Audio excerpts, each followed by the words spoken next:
You're welcome again to another segment of today's lesson. By the grace of God, I'll be taking you on Govt SS3, and we'll be discussing on the topic written on the board, conflict resolution and management.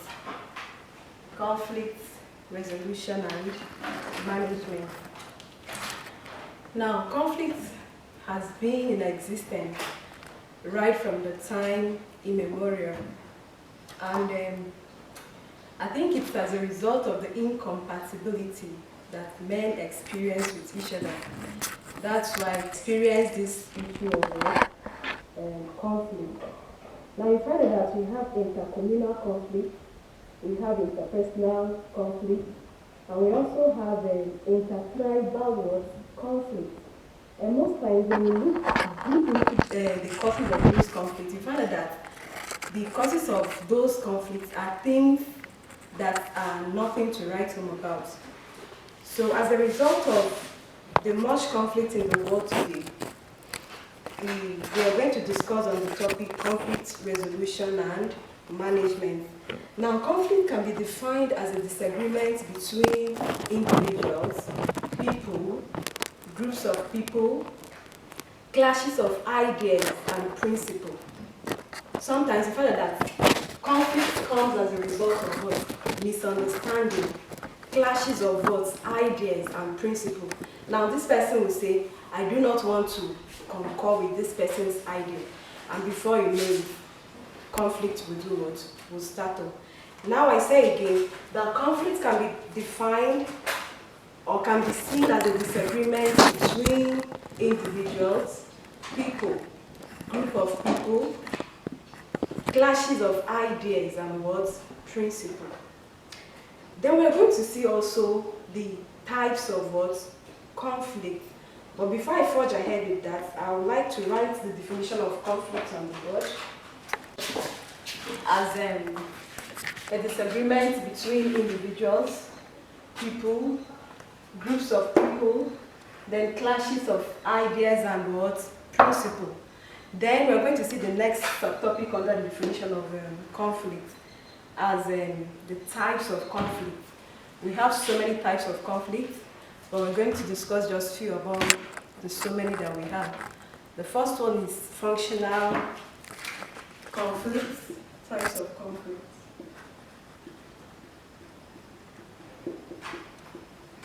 We have one as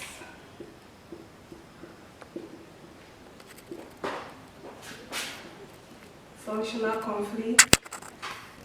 So the types of conflicts are here. We have 1, functional conflict, 2, dysfunctional conflict, 3, process conflict, and then 4, we have overt and covert conflict.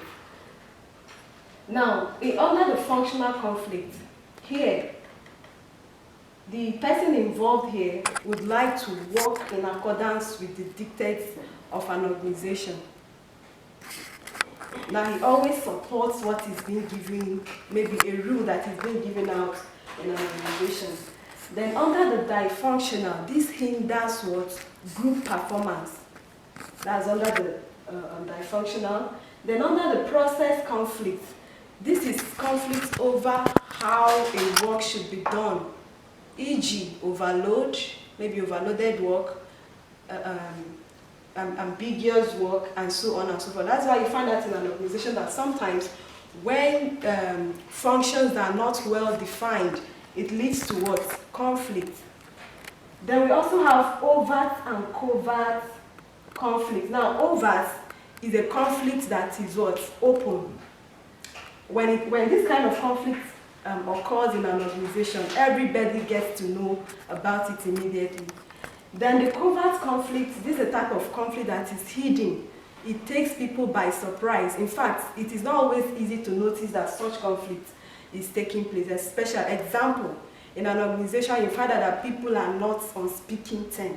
You can now place that kind of conflict on what? Covert conflict.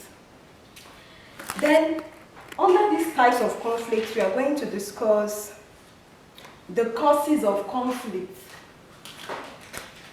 Limited resources, disagreements, organizational structure, and leadership words.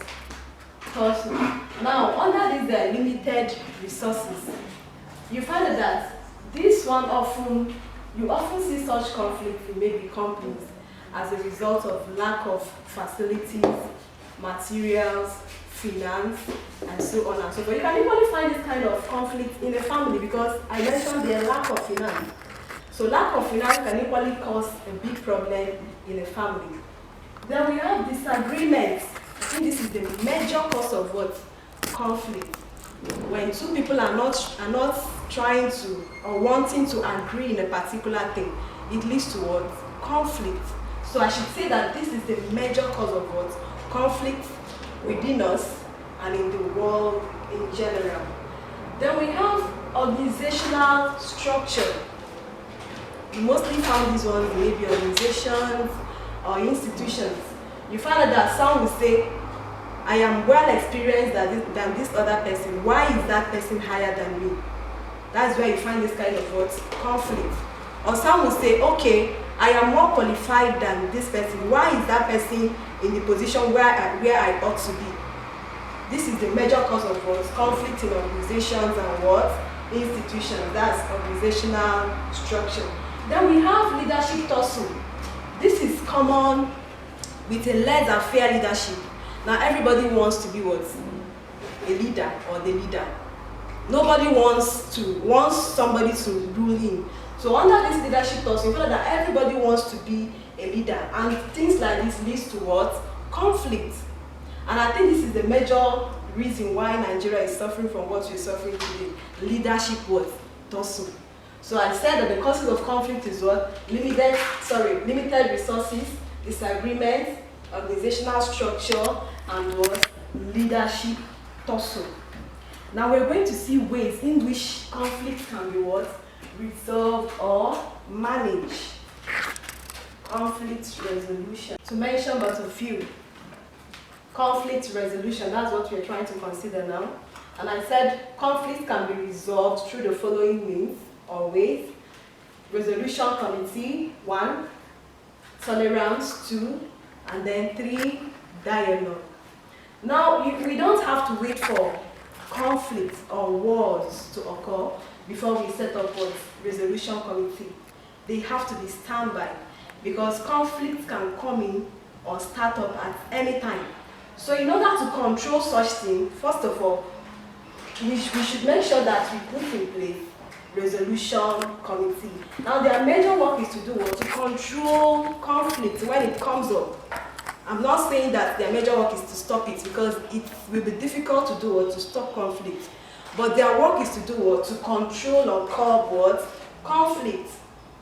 Then tolerance. Is that this one is the most important, if I should say, is the most important thing under what? Conflict resolution. Because you have to learn how to tolerate people. If you don't have the spirit of tolerance, definitely you always have problem with people. Then tolerance, you have to learn how to tolerate. Because without tolerance, there will be constant what? Conflict. Then we have dialogue. This is a very, very important tool when it comes to what? Dealing with conflict.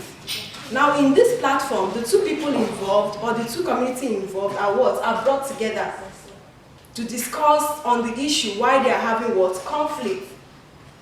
And then at the end of the day, they resolve the issue and come up with something good. That is dialogue.